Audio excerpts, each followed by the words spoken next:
another episode of Let's Krok About It series. Today we have Dr. Raja, who is going to talk about his paper entitled Percutaneous Gallstone Extraction through Midbody Access to the Gallbladder using a cleaner rotational thrombectomy device. I would like to ask you, how often do you have to deal as IR with gallbladder stones?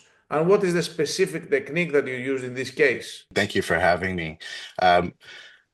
With acute cholecystitis, our local algorithm here is to place a cholecystostomy tube and send the patient for evaluation for surgery. If they're a candidate for cholecystectomy, they'll have that performed. If not, they're frequently referred back to us for gallstone extraction. A lot of times, the access for the gallbladder is either, as you know, either transhepatic, transperitoneal, but it depends also where in the gallbladder anatomy we're accessing. Is it the fundus? Is it the mid-body? Is it a different location?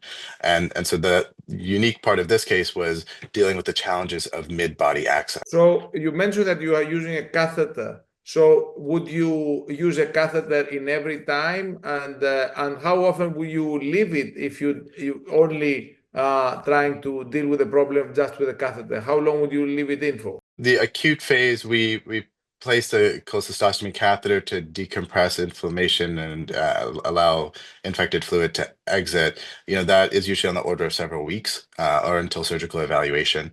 And if they're not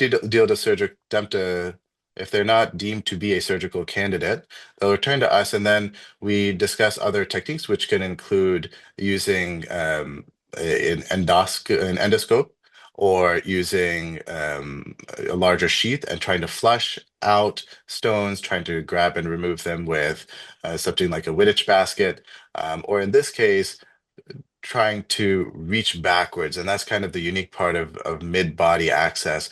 Other physicians have described having to do a secondary access because of unfavorable direction of the stones, which are kind of pooled at the fundus at times. And so they give up the mid-body access, do a fundal access. This patient, is an older patient, had a lot of other comorbidities, really did not want to do an additional access. And so what our technique was coming up with an innovative way to get the stones that are behind us that typically are not accessible with even a very flexible endoscope or a Wittich basket catheter, etc. That's the boba technique that you described.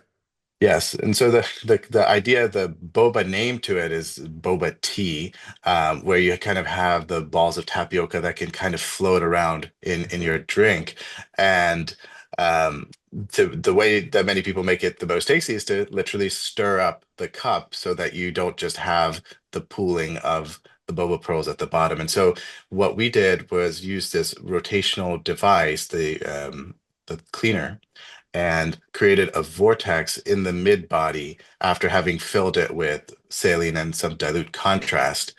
And by doing that, we're essentially stirring the boba, and then in here, this being the gallstones. And by doing that, we've now mobilized them from the fundus, which now makes it more accessible for us to aspirate or to use a different technique to remove it. Did very clever out of the box use of a thrombectomy device.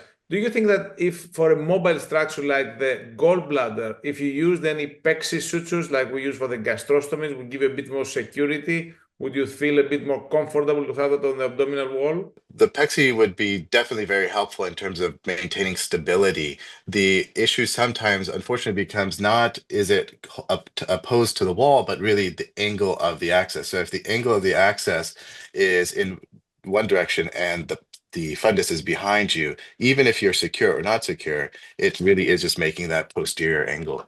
Thank you very much for sharing your valuable experience, your out-of-the-box work for CVIR, and we're looking forward to receiving more work from you in the future. Thanks ever so much.